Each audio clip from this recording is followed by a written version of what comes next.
This is நீங்கள் கேட்டவை from Team English மொழி. You ask, we answer. Went on, went to. இது ரெண்டுக்கும் என்ன வித்தியாசம்னு சாய் பிரசாந்த் கேட்டிருக்காங்க. Go on இது present tenseல நம்ம யூஸ் பண்ணுவோம். Went on past tense. அதே மாதிரி go to present tense, went to past tense. Go to இதுக்கு யூசுவலாக என்ன அர்த்தம் வரும்? You go to some place. ஒரு இடத்துக்கு நம்ம போகிறது. இதை தான் இது குறிக்கும் யூசுவலாக. I go to college by bus. காலேஜ்க்கு நான் பஸ்ஸில் போவேன். Go to present tense. I went to my friend's place yesterday. நேற்று என்னோட நண்பனோட வீட்டுக்கு நான் போனேன். Went to past tense. Go on இது என்ன அர்த்தத்தில் வரும் அப்படின்னா, ஏதோ ஒன்று நடக்குது இல்லை நடந்துகிட்ருக்கு, தொடர்ந்து நடக்குது, இந்த மாதிரி அர்த்தத்தில் தான் வரும்.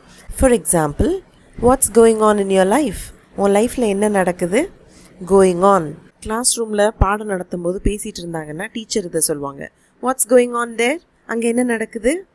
த discussion was going on Sun TV. Sun டிவியில் விவாதம் நடைபெற்றது. Was going on past tense. He won't go on working in this job forever. அவன் தொடர்ந்து இந்த வேலையை செஞ்சுட்டே இருக்க மாட்டான், அது செஞ்சுட்டே இருக்க போகிறதில்ல அவன். Go on working அப்படின்னா கண்டினியூ ஒர்க்கிங். ஓகே, இது வரைக்கும் நம்ம பார்த்த எக்ஸாம்பிள்ஸ் நடக்குது, நடந்தது, அந்த மாதிரி அர்த்தம் வந்துச்சு. இங்கே வந்து தொடர்ந்து செய்ய மாட்டான் அப்படிங்கிற அர்த்தம் வருது, continue. The meeting went on till 6 PM. மாலை 6 மணி வரை கூட்டம் தொடர்ந்து நடந்தது. Life will go on no matter what. No matter whatனா எது நடந்தாலும் என்ன ஆனாலும் life will go on, வாழ்க்கை தொடரும். My colleagues were gossiping but I went on with my work. என் கூட வேலை பண்ணுறவங்க புரணி பேசிக்கிட்டே இருந்தாங்க, தேவையில்லாத கதை பேசிகிட்டு இருந்தாங்க. But I went on with my work. ஆனால் நான் என் வேலையை தொடர்ந்து செஞ்சுக்கிட்டு இருந்தேன், நான் பாட்டுக்கு என் வேலையை பார்த்தேன். To sum up, go to அப்படிங்கிறது ஏதோ ஒரு இடத்துக்கு போகிறோம் அந்த கான்டெக்ஸ்டில் வரும். கோ ஆன் அப்படிங்கிறது ஏதோ ஒன்று நடந்துட்டுருக்கு, நடந்தது, தொடர்ந்து நடக்குது, இந்த அர்த்தத்தில் பொதுவாக வரும். சாய் பிரசாந்த், நீங்கள் பார்த்த சென்டென்ஸ் எது அப்படின்னு நீங்கள் காமெண்ட்ஸில் எழுதுனீங்கன்னா கரெக்டாக அதுக்கு என்ன அர்த்தம்னு நம்ம பார்த்துடலாம். Nothing would mean anything if I didn't live a life of use to others. இதுக்கு என்ன அர்த்தம்னு ஸ்னேகா கேட்டிருக்காங்க. Live a life of use to others அப்படின்னா மற்றவர்களுக்கு பயன்படும் விதத்தில் வாழும் வாழ்க்கை. If I didn't live a life of use to others, அந்த மாதிரி ஒரு வாழ்க்கையை நான் வாழவில்லை என்றால், nothing would mean anything, எதுக்கும் எந்த அர்த்தமும் இல்லை. Nothing would mean anything if I didn't live a life of use to others. மற்றவர்களுக்கு பயன்படும் வாழ்க்கையை வாழவில்லை என்றால் எதற்கும் எந்த அர்த்தமும் இல்லை. Account for இதுக்கு என்ன மீனிங், இதை எப்படி யூஸ் பண்ணணும்னு அவினேஷ் ஆர் கேட்டிருக்காங்க. ஆக்சுவலி அக்கவுண்ட் ஃபார்க்கு ஒன்றுக்கு மேற்பட்ட மீனிங் இருக்குது. நம்ம எக்ஸாம்பிள் சென்டென்சஸ் பார்க்கலாம், நமக்கு நல்லா கிளியராக புரிஞ்சிடும். The new product accounts for 50% of the revenue. புதிய பொருள் வருவாயில் 50% பங்கு வகிக்கிறது. இந்த சென்டென்ஸில் பங்கு வகித்தல் இந்த அர்த்தத்தில் அக்கவுண்ட் ஃபார் யூஸ் பண்ணியிருக்கோம். அதாவது இந்த புது ப்ராடக்ட் வந்து நம்ம மொத்த வருவாயில் 50% பங்கு அதுக்கு தான். Okay, so it accounts for 50% of the revenue. Tamil Nadu accounts for 6% of the population in India. இந்தியாவில் உள்ள மக்கள் தொகையில் 6% தமிழ்நாட்டு மக்கள். அதாவது மொத்த பாப்புலேஷனில், மொத்த மக்கள் தொகையில் நம்மளோட பங்கு எவ்வளோ? 6%. So we account for 6% of the population in India. Women account for the majority of my customers.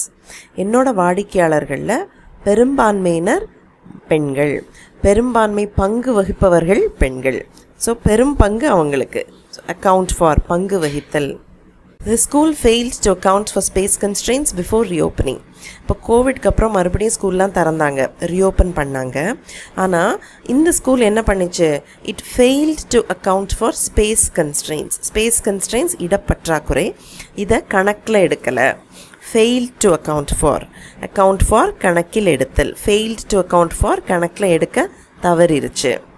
We have to account for every penny we spend on business trips. நம்ம ஆஃபீஸ் விஷயமாக நம்ம ட்ராவல் பண்ணும்போது நம்ம செலவழிக்கிற பணத்துக்கு எல்லாத்துக்கும் நம்ம கணக்கு காட்டணும். நம்ம எவ்வளோ கேப் ஃபேர் எவ்வளோ, நம்ம எங்கே சாப்பிட்டோம், அந்த பில் எல்லாமே நம்ம அக்கௌண்ட்ஸ் டிபார்ட்மெண்ட்டில் கணக்கு காட்டுவோம். ஸோ இங்கே கணக்கு காட்டுதல் அப்படிங்கிற மீனிங்கில் அக்கௌண்ட் ஃபார் யூஸ் பண்ணுறோம்.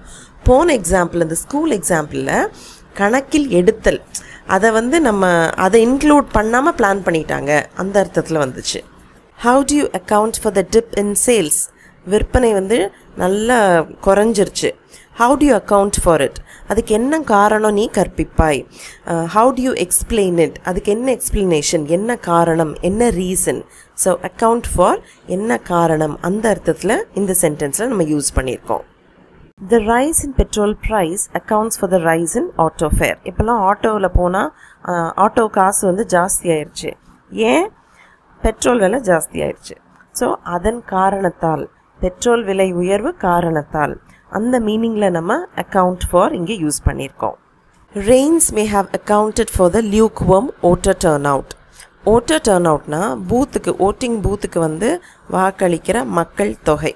இப்போ நிறைய பேர் வந்தாங்க அப்படின்னா டர்ன் அவுட் நல்லா இருக்குது. நிறைய பேர் வரலை, ரொம்ப மந்தமாக இருந்துச்சுன்னா லியூக்வர்ம் டர்ன் அவுட். ஓகே, ரொம்ப கம்மியான ஆட்கள் தான் வந்து ஓட்டு போட்டாங்க.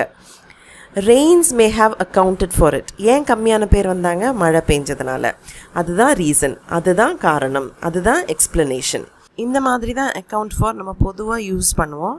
அவினேஷ், நீங்கள் பார்த்த சென்டென்ஸ் என்னதுன்னு நீங்கள் காமெண்ட்ஸில் போட்டிங்கன்னா அதுக்கு வேறு அர்த்தம் இருக்கா, இல்லை இந்த பொதுவான அர்த்தம் தான் வருதா அப்படின்னு நம்ம செக் பண்ணிடலாம். லுக் ஃபார்வர்ட் டு, இதை எப்படி யூஸ் பண்ணணும்னு முகமது அர்ஷத் கேட்டிருக்காங்க. அதாவது லுக் ஃபார்வர்ட் டுக்கு என்ன அர்த்தம் அப்படின்னா ஆவலோடு எதிர்நோக்குதல் அப்படிங்கிற அர்த்தம் வரும். நம்ம பொதுவாக இமெயில் எழுதும்போது கடைசியில் இந்த லுக் ஃபார்வர்ட் டு ஃப்ரேஸை யூஸ் பண்ணுவோம். நம்ம எக்ஸாம்பிள்ஸ் பார்க்கலாம். ஐ look forward to meeting you. உங்களை சந்திக்க ஆவலாக இருக்கேன். ஃபார் எக்ஸாம்பிள், நீங்கள் வந்து ஒரு கான்ஃபரன்ஸில் யாரையோ மீட் பண்ணியிருக்கீங்க, அதுக்கப்புறம் ஒரு மீட்டிங் செட்டப் பண்ணுறீங்க. ஓகே, அங்கே நெட்வொர்க்கிங் நடந்திருக்கு, அங்கே சந்திச்சிருக்கீங்க. அதுக்கப்புறம் உங்கள் பிஸ்னஸ் விஷயமாக மீட் பண்ணுறதுக்கு நீங்கள் வந்து ஒரு அப்பாயின்மெண்ட் ஃபிக்ஸ் பண்ணுறீங்கன்னு வச்சுக்கோங்களேன். அப்போ அந்த மெயிலில் கடைசியாக யூஸ்வலாக நம்ம என்ன எழுதுவோம்? ஐ look forward to meeting you are I look forward to meeting you again. மறுபடியும் சந்திக்க ஆவலாக உள்ளேன். ஐ look forward to starting my new job. என்னோட புதிய வேலையை தொடங்க காத்திருக்கிறேன், ஆவலாக உள்ளேன். இப்போ நீங்கள் ஹெச்ஆருக்கு வந்து ஒரு தேங்க்யூ லெட்டர் எழுதுறீங்கன்னு வச்சுக்கோங்களேன். உங்களுக்கு ஒரு ஆஃபர் லெட்டர் வந்துருச்சு, அதாவது உங்களுக்கு இந்த வேலை கிடச்சிருச்சு, we are offering you this job, இந்த ஜாப் உங்களுக்கு நாங்கள் கொடுக்குறோம் அப்படின்னு ஹெச்ஆர் கிட்டேருந்து ஒரு ஆஃபர் லெட்டர் வருது. அப்படின்னா நீங்கள் பதிலுக்கு தேங்க் பண்ணி ஒரு லெட்டர் எழுதுவீங்கல்ல, அதில் கடைசியில் இப்படி எழுதலாம். ஐ look forward to starting my new job. இந்த புது வேலையை தொடங்குறதுக்கு நான் ரொம்ப ஆவலாக இருக்கேன். ஐ look forward to hearing from you. ஏதோ ஒன்று கேட்குறோம் இமெயிலில் ஒருத்தங்க கிட்ட, அவங்களோட பதிலுக்காக நம்ம காத்திருக்கிறோம் அப்படின்னா I look forward to hearing from you. I look forward to the puja holidays. இந்த சரஸ்வதி பூஜை ஹாலிடேஸ்க்கு நான் ரொம்ப ஆவலாக காத்திருக்கிறேன். லுக் ஃபார்வர்ட் டு யூஸ் பண்ணும்போது பலர் பண்ணுற காமன் மிஸ்டேக் இது தான். ஐ look forward to meet you அப்படின்னு போடுவாங்க. That is wrong. அதாவது லுக் ஃபார்வர்ட் டுக்கு அப்புறம் ஒரு வேர்ப், மீட்டுங்கிறது ஒரு வேர்ப் இல்லையா, அதை நம்ம யூஸ் பண்ணோன்னா அது ஐஎன்ஜி ஃபார்மில் தான் இருக்கணும். ஐ look forward to meeting you, I look forward to hearing from you, I look forward to joining your organisation. Alright, that's all for today. உங்களுக்கு வேறு ஏதாவது கேள்விகள் இருந்தால் கட்டாயமாக கேளுங்க. I'll see you soon in another video. Until then, take good care of yourself. நன்றி, வணக்கம் and bye-bye.